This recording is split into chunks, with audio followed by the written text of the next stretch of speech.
Bismillahirrahmanirrahim. Ayo bawa harta ke surga. Dukung pembangunan sekolah Islam Mufid dengan donasi ke rekening atas nama Yayasan Muflih untuk Islam dan Dakwah.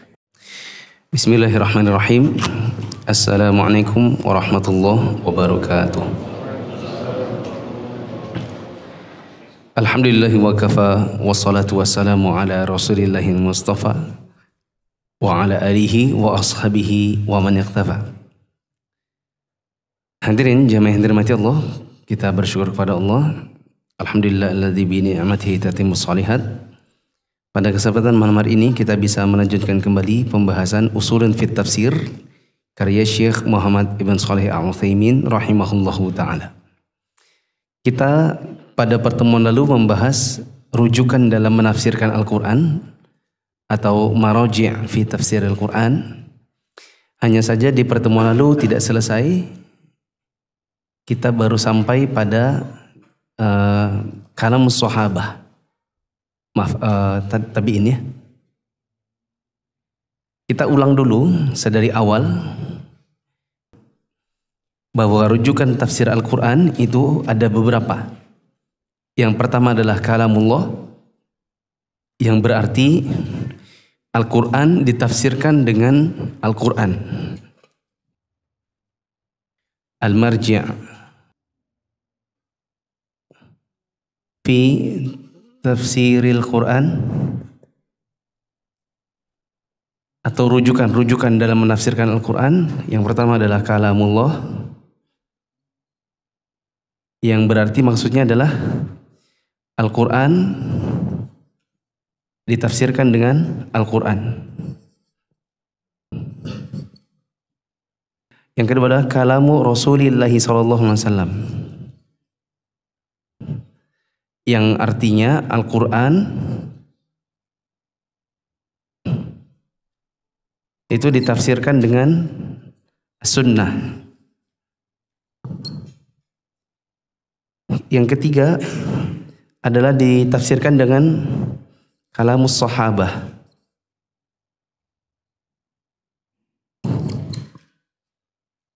Tapi sahabat yang mereka adalah ahli ilmu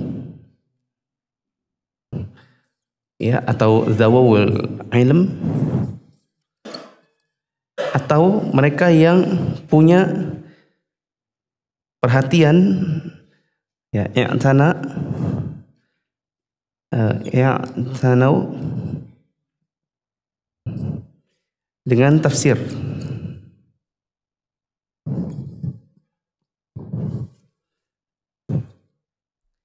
Kemudian yang keempat adalah dengan kalam apa teman-teman? At-tabi'in.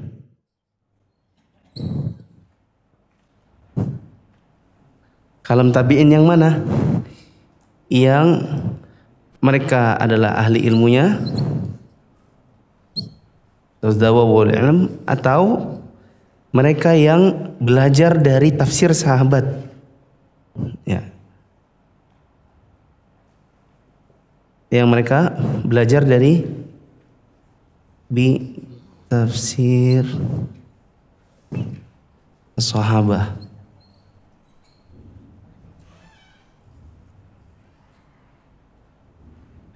Baru sampai di situ. Coba kita ulang contohnya ya.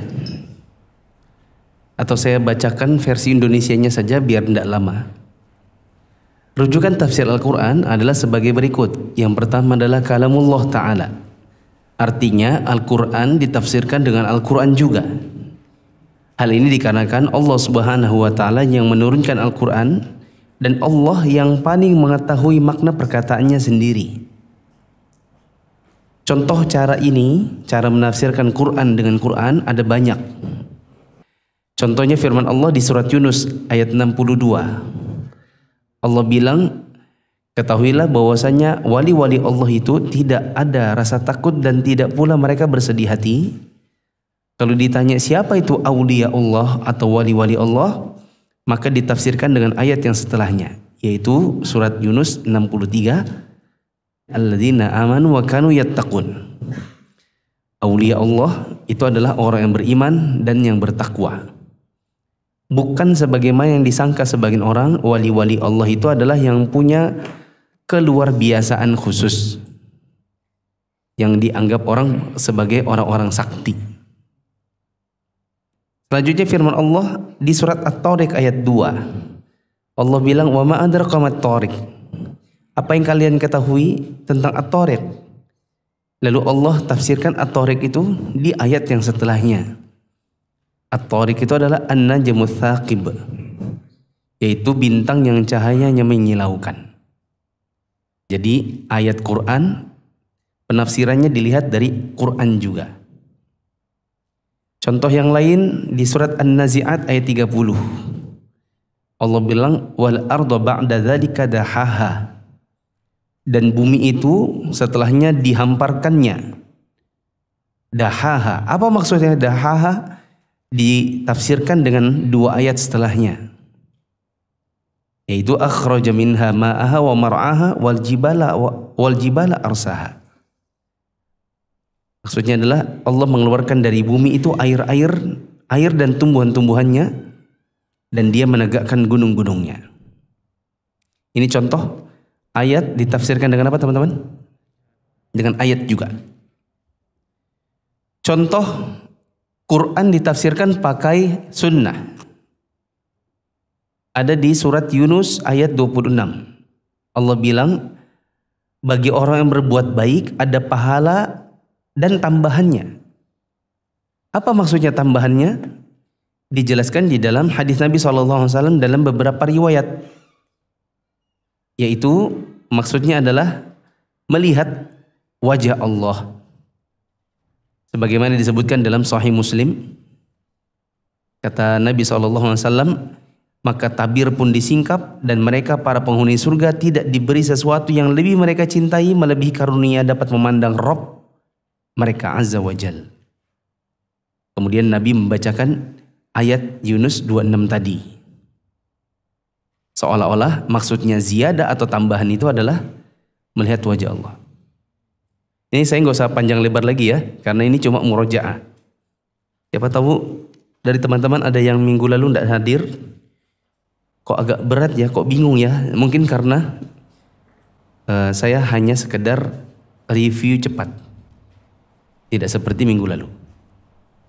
Contoh yang lain di sini surat Al-Anfal ayat 60. Allah bilang, persiapkan kekuatan untuk menghadapi mereka dengan segala kemampuan kalian. Apa maksudnya kekuatan? Ya, maksudnya adalah ar-rami, yaitu memanah.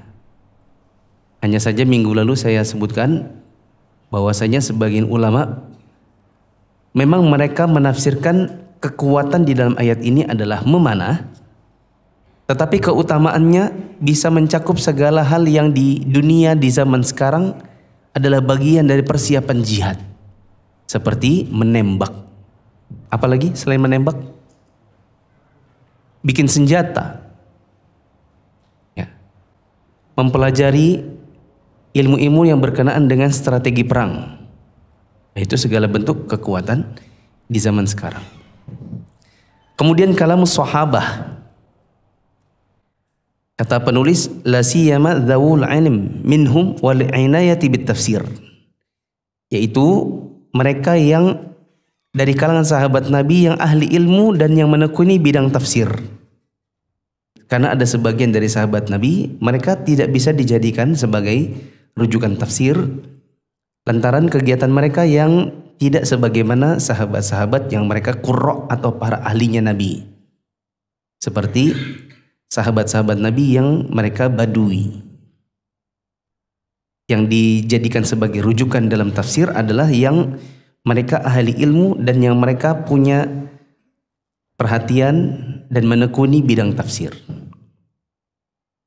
Sudah dicontohkan di minggu lalu surat An-Nisa ayat 43. Ada firman Allah, aula mastumun nisa, atau kalian menyentuh wanita. Menyentuh di sini bukan cuma sekedar menyentuh. Kata Ibnu Abbas maksudnya adalah bersetubuh. Dah sampai situ ya.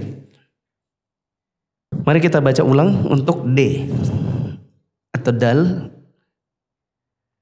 Cara menafsirkan Al-Quran yang keempat adalah dengan kalamut tabi'in, yaitu bersandarkan atau merujuk kepada perkataan para tabi'in.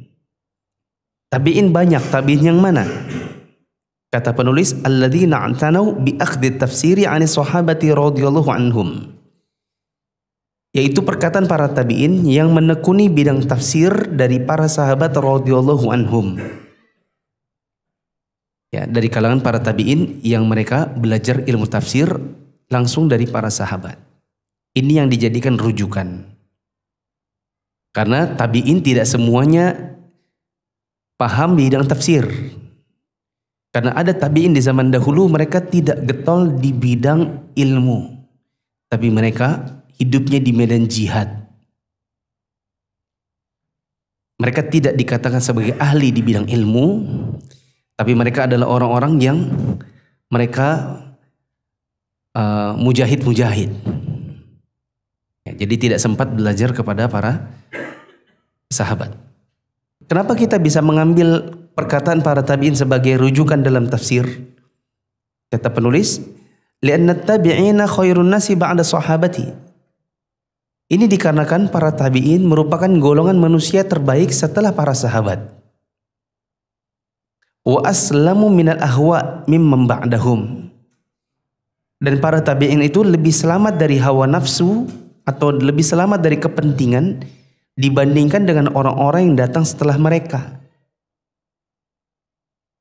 Ya, dikarenakan kalau orang itu punya banyak kepentingan, nanti agama itu bisa diseret, dipalingkan ke arah yang sesuai dengan kepentingannya. Nah, para tabi'in itu orang-orang yang minim dari sisi kepentingan. Mereka punya kepentingan apa? Tidak seperti ustadz-ustadz di zaman sekarang. Mereka punya kepentingan, diantaranya menambah follower. Maka mereka punya kepentingan untuk menambah follower ini dengan cara menimbulkan tafsir-tafsir baru yang tidak pernah dikenal di kalangan para sahabat atau di kalangan para tabi'in. Mereka punya kepentingan untuk mempertahankan follower. Mereka punya kepentingan politik bahkan. Sehingga kita tahu bahwa sebagian ustadz-ustadz di Indonesia ini kalau misalnya ngisi sirah Nabi atau sirah Nabawiyah, nanti tafsir-tafsir mereka terhadap kejadian-kejadian di masa Nabi atau para sahabat kadang-kadang digiring ke arah politiknya. Seperti kisah bahwa Aisyah pernah ikut dalam perang Jamal. Ya. Aisyah ikut perang, lalu ditafsirkan oleh ustadz-ustadz di zaman sekarang bolehnya perempuan ikut demo di jalanan. Ulama mana yang bilang begitu? Nggak usah perempuannya turun ke jalan, demonya aja dulu. Ya. Ulama mana dari masa lampau yang mengatakan bahwa perbuatan Aisyah itu adalah dalil untuk bolehnya demonstrasi di jalanan itu? Nggak usah dulu perempuannya. Selanjutnya baru perbuatan Aisyah yang hadir di peperangan ketika itu ditafsirkan sebagai bentuk demonya perempuan. Ya. Ini ketahuan orang-orang yang punya apa? Punya apa? Kepentingan. Maka mereka menafsirkan Al-Quran atau Sunnah sesuai dengan kepentingan mereka. Nah, para tabi'in mereka orang-orang yang secara umum bersih dari yang seperti itu. Alasan yang ketiga, walam takun al-lughatul arabiyyah taghayyar katsiran fi asrihim. Alasan yang ketiga adalah dikarenakan bahasa Arab di masa mereka tidak banyak perubahan, tidak seperti di zaman sekarang. Di antara maksudnya ini adalah ketika para sahabat mereka menaklukkan sebagian negeri sehingga berubahlah masyarakat yang ada di negeri tersebut menjadi orang-orang muslim, maka mereka orang-orang yang tadinya non-Arab atau bisa kita katakan ajam, orang-orang ajam ini akhirnya belajar bahasa Arab. Nah, belajar bahasa Arab dari kalangan para sahabat, dari kalangan tabi'in, itu bahasanya masih asli. Karena bahasa mereka masih asli, tidak banyak percampuran, dengan istilah-istilah yang di luar dari bahasa Arab, sehingga tafsir Al-Quran itu bisa lebih terjaga. Ya, kalau di zaman sekarang bahasa Arab juga sudah banyak berubah. Orang Saudi atau orang Arab kalau di zaman sekarang nelpon tetap saja bukan assalamualaikum lagi. Apa yang disiapkan? Halo. Orang Arab pun sekarang bilangnya halo. Cuman dia tidak pakai H. Dia pakai Hamzah. Halo. Yang artinya adalah halo. Kalau enggak hala. Kalau pernah ke Saudi dengar orang sana, hala, hala wallah. Yalla. Perubahan-perubahan bahasa ini sangat mempengaruhi kemampuan mereka dalam memahami Al-Quran. Ya. Bahkan kalau di zaman sekarang di Saudi itu rata-rata ya banyak istilah itu Inggris yang dijadikan Arab gitu. Seperti misalnya mekanik itu ditulis mekaniki, mim pakai kaf lalu nun gitu. Mobile ditulis mobile. Ya. Mereka tulis telepon. Padahal telepon itu ada bahasa Arabnya. Apa bahasa Arabnya telepon? Hatif. Tapi mereka sudah tidak pakai lagi hatif. Mereka lebih pakai telepon. Bahkan jemaah yang dirahmati Allah, orang-orang di masa lampau mereka itu banyak yang menjadi ahlinya bahasa Arab padahal mereka bukan orang Arab. Ya. Si Bawai ahlinya Nahu, apakah dia orang Arab? Bukan, dia bukan orang Arab. Imam di bidang hadis, Imam Bukhari, apakah orang Arab? Bukan orang Arab. Tapi kedekatan mereka dengan bahasa Arab yang asli membuat mereka menjadi orang-orang yang ahli. Penulis kamus-kamus yang menjadi rujukan di dunia ini bukan orang Arab, tapi orang Ajam. Selanjutnya, fakanu aqraba ila shawabi fi fahmil Qur'ani mimman ba'dahum. Karena itu mereka para tabi'in menjadi golongan yang lebih dekat dengan kebenaran dalam memahami Al-Quran. Lebih dekat pada kebenaran dibanding siapa? Dibandingkan dengan orang-orang yang datang setelah mereka. Ya, oleh karenanya para tabi'in itu jadi rujukan. Sedangkan orang-orang di zaman sekarang iya bisa jadi rujukan apabila mereka memang dari kalangan para ahli tafsir. Para pakar di bidang tafsir. Makanya kadang-kadang kita merujuk tafsir dengan melihat kitab-kitab ulama kontemporer seperti Syekh As-Sa'di. Tapi Syekh As-Sa'di juga bukan tafsir dengan pribadi, tetapi beliau juga dahulu belajar ya, yang gurunya juga belajar kepada guru yang sebelumnya, belajar lagi kepada guru sebelumnya sampai kepada para tabi'in, kemudian kepada para sahabat sampai kepada Nabi SAW. Qala Syekhul Islam Ibnu Taimiyah rahimahullah. Syekhul Islam Ibnu Taimiyah rahimahullah menjelaskan, "Idza ajma'u yakni at-tabi'ina 'ala syai'i." Jika mereka para tabi'in berijma' atau berkonsensus atas suatu perkara, fala yurtabu fi kaunihi hujjatan. Maka tidak diragukan bahwa kesepakatan mereka tadi adalah termasuk hujjah atau dalil atau landasan. Fa in ikhtalafu, tapi apabila mereka berselisih, apabila para tabi'in itu berselisih, fala yakunu qawlu ba'dihim hujjatan ala ba'd.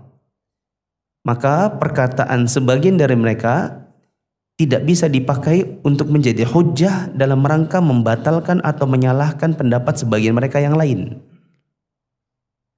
Perkataan satu tabi'in tidak diperbolehkan untuk dijadikan sebagai pembatal pendapat tabi'in yang lain. Ya, sebagaimana ulama di zaman sekarang, perkataan mereka yang satu dalam mereka berjitihad tidak digunakan untuk dalam rangka menyalahkan pendapat yang lain. atau dijadikan hujjah. Karena hujjah itu adalah Al-Quran, sunnah yang berada di balik perkataan ulama, bukan kata ulamanya. Perkataan ulama itu bukan dalil. Dalil itu adalah Al-Quran, sunnah yang menjadi landasan perkataannya ulama ini. Jadi meskipun ada ulama, bila dia berpendapat tapi pendapatnya tidak dibangun dengan Al-Quran dan sunnah, maka pendapat itu hanya pendapat. Kalau hanya sekedar penguat silakan. Tapi kalau dijadikan hujjah nggak boleh. Seperti di zaman sekarang, ini ada dakwah pakai kamera. Bolehkah dakwah ini pakai kamera? Di masa Nabi kan tidak ada. Tapi dengan adanya kamera ini muncul gambar di tempat yang lain, yang antum bisa lihat di HP, di laptop. Bukan cuma di tempat ini. Dimanapun yang sedang menyetel channelnya, maka akan terlihat sebuah gambar. Gambarnya siapa? Gambar yang ada di hadapannya si kamera. Sebagian ulama di zaman sekarang ada yang mengatakan hukumnya seperti hukum gambar di masa lampau. Di masa lampau, ya, ada pelukis-pelukis atau pematung yang ada satu objek dipindahkan gambarnya ke tempat yang lain. Lalu mereka mengatakan berarti kamera begini hukumnya seperti hukum gambar. Apa hukum gambar? Haram apabila isinya makhluk bernyawa.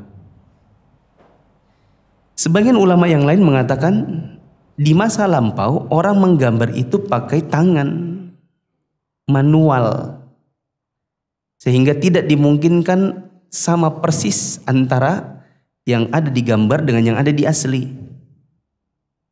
Adapun yang ada di kamera ini, bila misalnya si gambar ini si objek ini punya tai lalat misalnya, di sebelah sini misalnya, yang muncul di layar tai lalatnya di mana?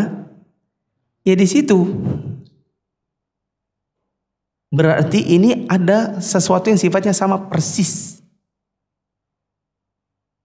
Tidak seperti orang menggambar pakai tangan. Coba misalnya antum digambar oleh pelukis, antum duduk di situ terus digambar pelukis. Hasilnya ini sama yang ada di situ sama persis atau enggak?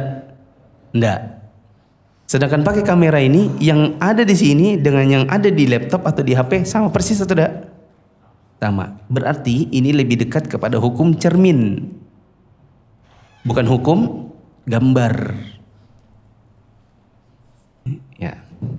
Nah, perkataan ulama yang satu dengan ulama yang lain silahkan untuk kita jadikan sebagai pegangan dalam rangka mengambil yang lebih menenangkan hati.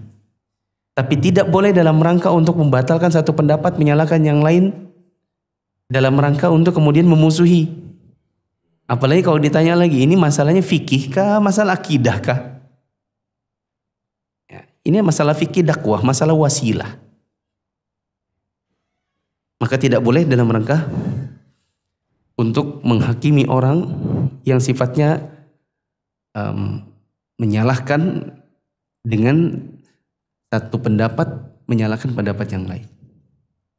Kemudian kata penulis, wala ala man ba'dahum. Ya. Tidak boleh pula dalam rangka membatalkan pendapat orang yang setelah mereka. Lalu bagaimana kalau ada perselisihan? Wa yurja'u fi dzalika ila lughatil Qur'ani aw sunnati aw umumi lughatil Arabi aw aqwali sahabati fi dzalik. Kalau nanti terjadi perselisihan di kalangan para tabi'in dalam penafsiran, maka perselisihan itu dikembalikan kepada bahasa Al-Quran dulu, ya. Atau dikembalikan kepada sunnah, atau dikembalikan kepada keumuman bahasa Arab, atau dikembalikan kepada perkataan sahabat. Kata Syekh Utsaimin, kalau seandainya Ibnu Taimiyah memaksudkan ini urutan, maka ini urutan yang keliru. Karena bahasa Arab tidak boleh didahulukan daripada perkataan sahabat. Di sini didahulukan bukan? Ya. Seharusnya kalau ini adalah urutan, berarti harusnya Quran, sunnah, perkataan sahabat, lalu keumuman bahasa Arab. Tapi nampaknya ini bukan bermaksud untuk menjadikan itu urutan, tetapi sebagai alternatif. Pusing teman-teman? Lumayan, ya nggak bisa jadi ahli tafsir kalau pusing ya. Lanjut. Wa qala aidan. Beliau juga menuturkan. Beliau ini siapa? Ibnu Taimiyah. Beliau Ibnu Taimiyah juga menuturkan, man adala an madhahibis sahabati wat tabi'ina wa tafsirihim ila ma yukhalifu dzalik.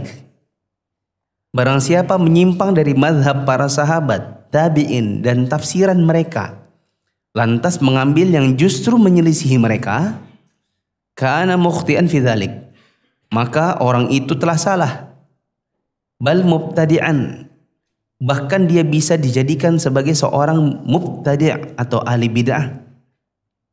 Wa in kana mujtahidan maghfuran lahu khata'uhu, kecuali kalau dia seorang ulama. Kalau dia seorang ulama mujtahid lalu dia salah dalam menafsirkan, maka kesalahannya diampuni. Berbeda dengan orang awam di masa sekarang yang dia menafsirkan Quran dengan tafsir sendiri lalu menyimpang dari tafsir sahabat dan tabi'in, maka orang ini adalah seorang mubtadi', seorang ahli bid'ah. Tsumma qala, kemudian beliau berkata, faman khalafa qaulahum wa fassara al-Qur'ana bi khilafi tafsirihim faqad akhta'a fid dalili wal madluli jami'an. Barang siapa menyelisihi perkataan mereka, mereka ini siapa?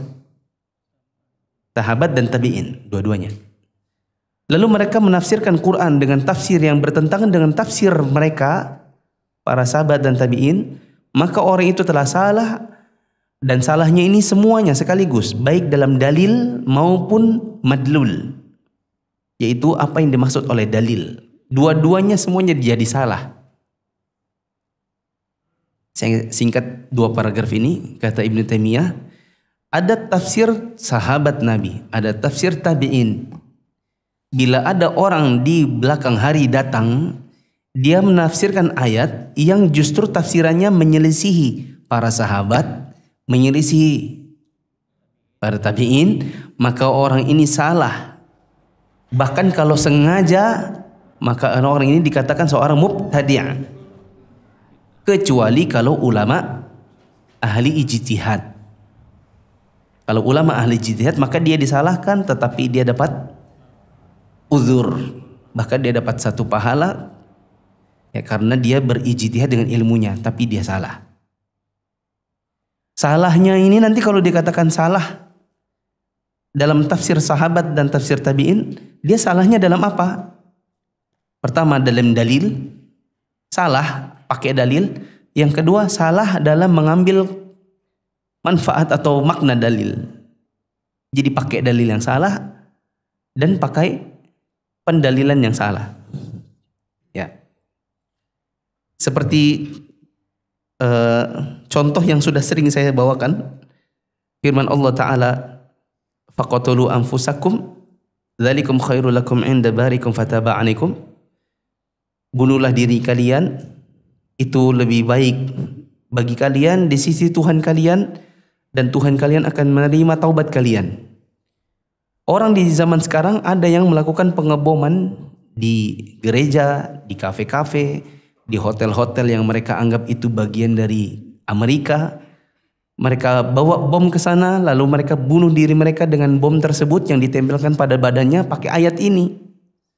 Sementara ayat ini tidak dikenal oleh para sahabat dan tabi'in sebagai dalil bunuh diri. Apalagi mereka meyakini bahwa bunuh diri itu dosa besar, memasukkan orangnya ke dalam neraka.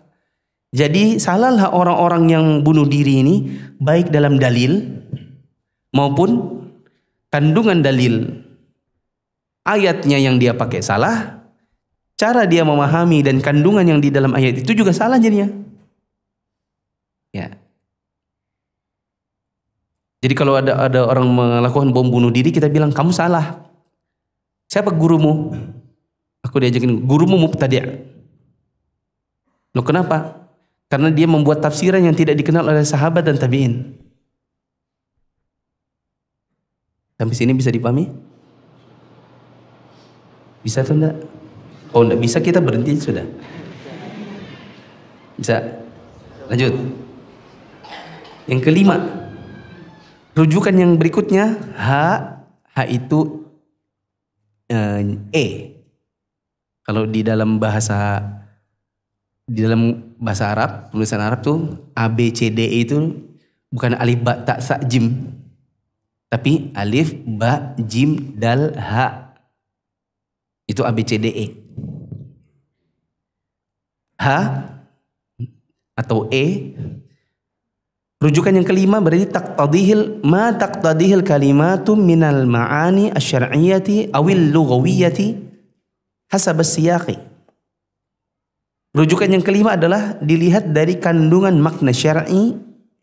Makna syar'i itu adalah makna yang ditinjau dari sisi syariat, atau dilihat dari makna lughawi. Makna lughawi itu artinya ditinjau dari sisi bahasa sesuai dengan konteks ayat. Ini saya tuliskan. Yang kelima, makna syar'iyah dan lughawiyah. Makna syar'i atau makna lughawi. Lughawi apa teman-teman? Bahasa. Nanti kalau ada pertentangan, maka yang syar'i didahulukan daripada lughawi, kecuali kalau ada dalil lughawi ini lebih didahulukan daripada syar'i. Supaya antum paham, bridging pemahamannya gini. Jembatan supaya antum paham. Masih ingat perdebatan tentang surat Asy-Syu'ara itu bisa dibilang surat pemusik atau tidak? Tahu dia? Itu enggak tahu. Mas Herman enggak tahu? Enggak tahu dia. Pada viral lah. Bukan aja. Ya. Ada dai di Indonesia ini yang di bulan April atau bulan Mei lalu sempat viral. Ya, jadi viral karena saya bikin viral juga. Karena saya bantah perkataan dia yang menafsirkan surat Asy-Syu'ara atau surat penyair ditafsirkan menjadi surat para pemusik. Salah satu bagian yang saya bantah, saya pakai ini. Salah satu cara saya membantahnya adalah salah satunya pakai makna syar'i, makna lughawi. Ya, saya bilang kita belum pernah dengar dari para ulama ahli tafsir yang mereka menafsirkan pakai model bahasa seperti kamu. Kamu dapatnya dari mana?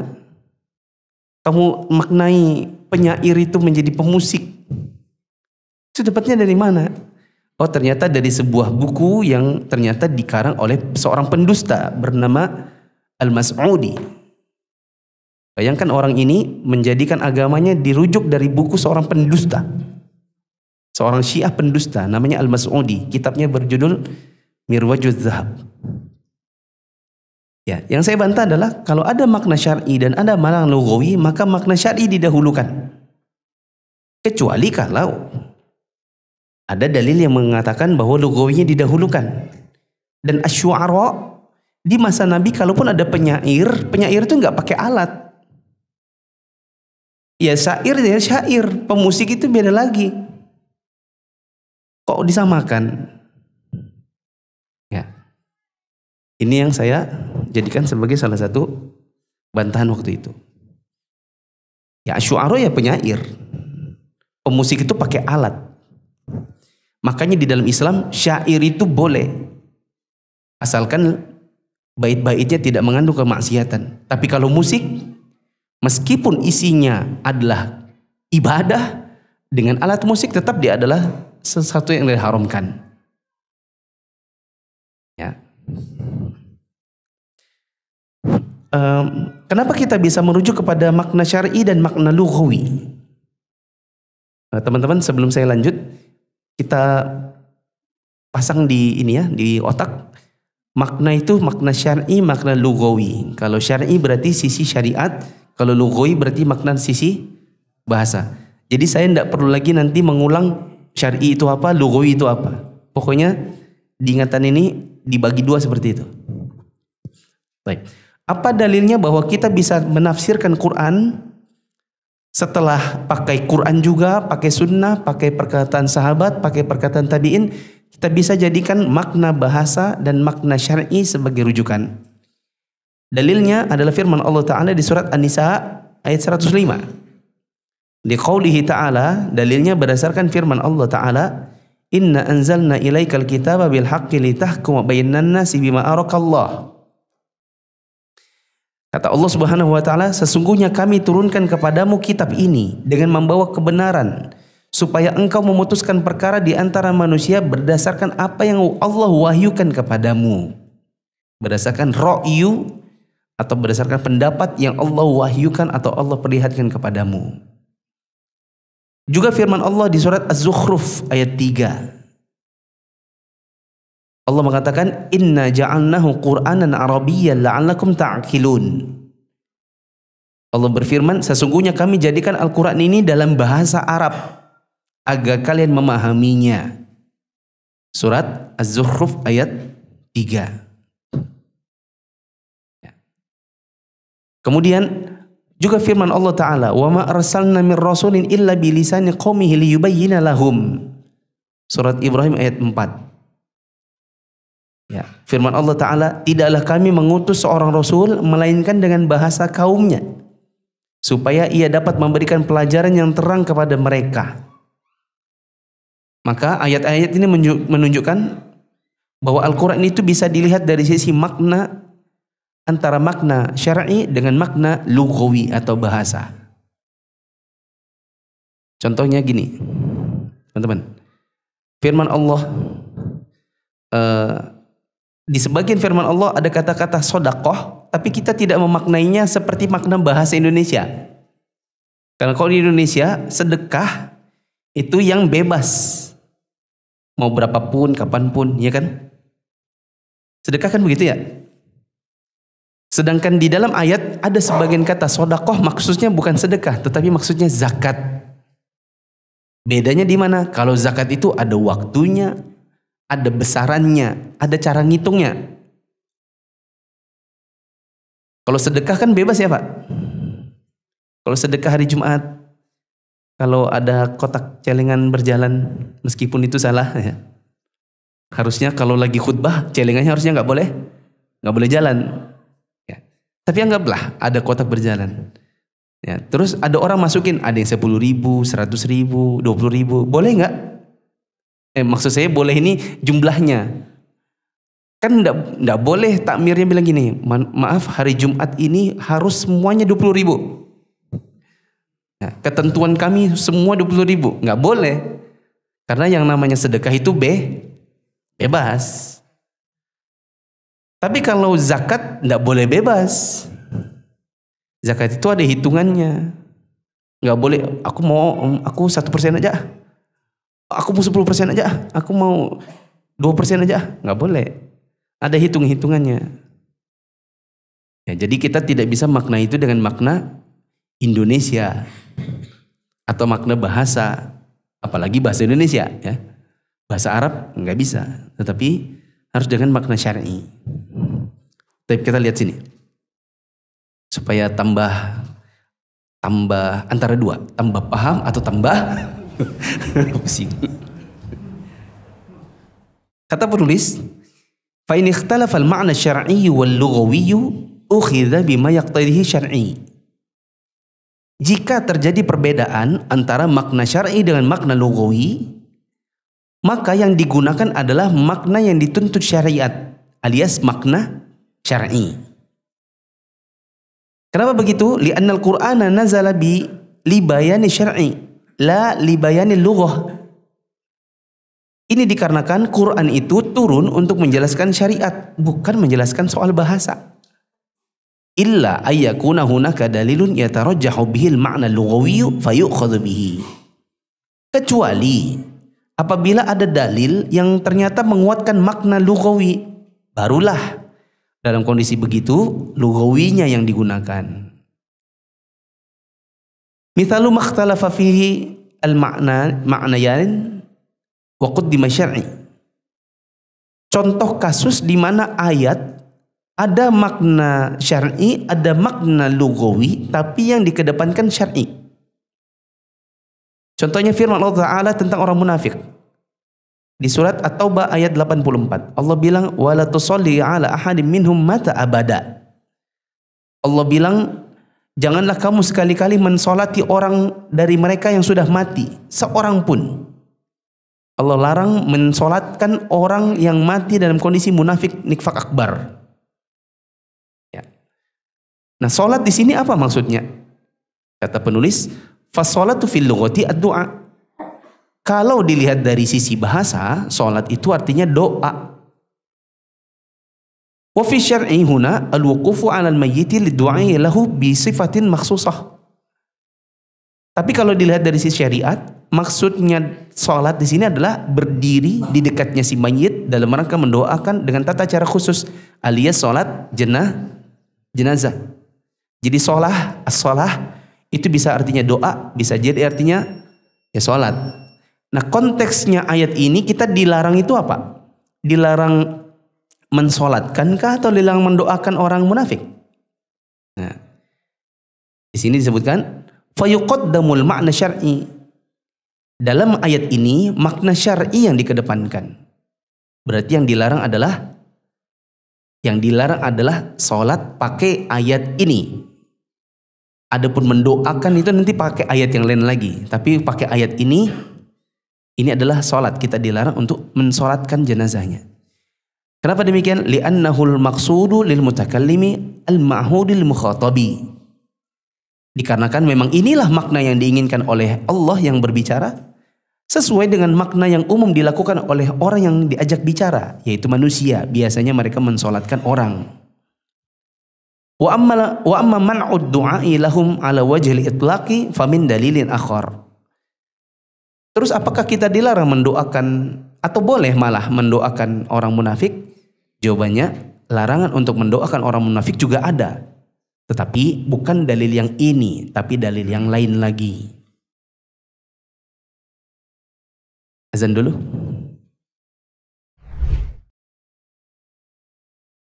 Allahu Akbar, Allahu Akbar, Allahu Akbar, Allahu Akbar. Asyhadu an la ilaha illallah.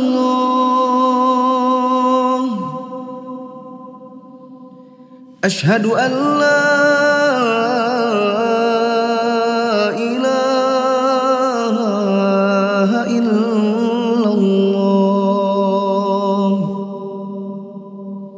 Asyhadu anna Muhammadar Rasulullah.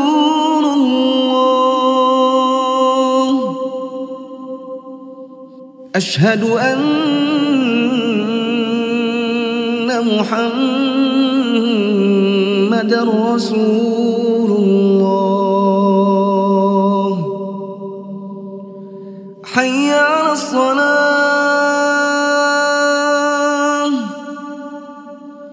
Hayya 'alas salah.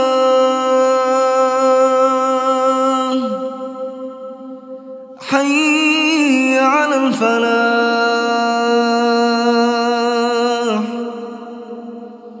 Hayya 'alal falah. Allahu Akbar, Allahu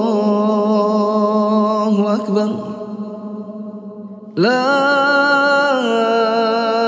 ilaha illallah.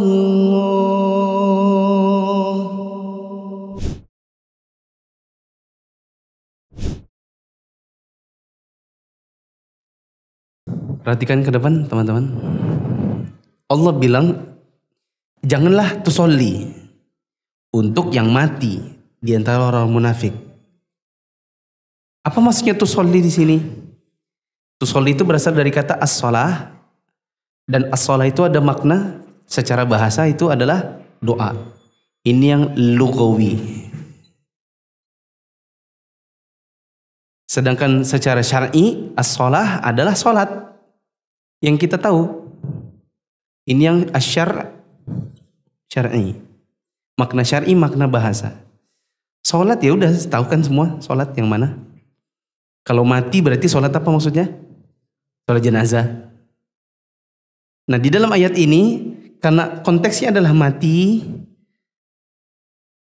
kemudian memang demikian tafsirnya yang disebutkan oleh para ulama kita, maksudnya adalah jangan kalian salat. Kalau dibilang, oh berarti boleh dong buat doa. Enggak juga. Tapi bukan ini ayatnya. Kalau untuk doa tetap dilarang tapi pakai ayat yang lain. Paham? Sekarang contoh yang dibalik. Yang dikedepankan justru yang lugawi. Berikutnya. Wa mithalu makhtalafa fil ma'nayani wa qaddima fihil lugawi bid-dalil.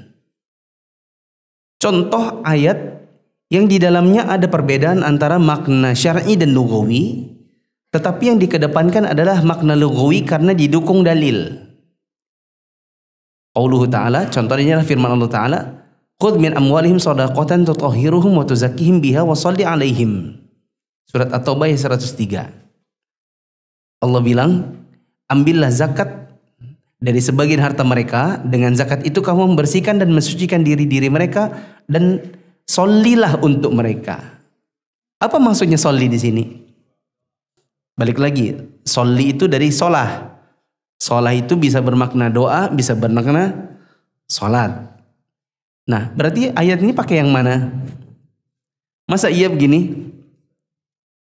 Ambillah harta mereka berupa zakat. Ini yang tadi saya bilang, sedekah itu bisa bermakna apa? Zakat. Ambillah dari harta mereka zakat. Yang zakat itu mensucikan mereka dan membersihkan mereka, mensucikan harta mereka yang dengannya. Dan masa iya kita bilang sholatlah untuk mereka, terus kita apain? Kita sholatkan gitu ya. Saya terima zakat, terima Pak, saya terimakan zakatnya. Ya Bapak silahkan baring sini, saya mau sholati Bapak, begitu. Berarti sholi di sini bukan sholat, tapi apa? Doa. Apa doanya? Bilang saja barakallahu laka wa baraka alaika wa jama'a bainakum bi khair. Itu doa menikah ya. Barakallahu fikum wa ahlikum wa malikum. Kata penulis, fal muradu bis salati huna ad-du'a. Konteks as-shalah atau salat dalam ayat ini itu bukan salat, melainkan doa. Ya. Kenapa? Karena ada dalil pendukung. Wa bidalil lima rawahu Muslimun an Abdullah ibn Abi Aufa radhiyallahu anhuma. Dikarenakan ada riwayat yang mendukung, yaitu dalil hadis riwayat Muslim dari Abdullah bin Abi Aufa radhiyallahu anhuma. Apa ceritanya? Qol kana Nabi sallallahu alaihi wasallam idza utiya bi shadaqati qaumin shalla alaihim. Dulu Nabi sallallahu alaihi wasallam kalau ada yang bawakan kepada beliau zakat dari suatu kaum, maka beliau pun sholli buat mereka. Sholli di sini apa? Mendoakan.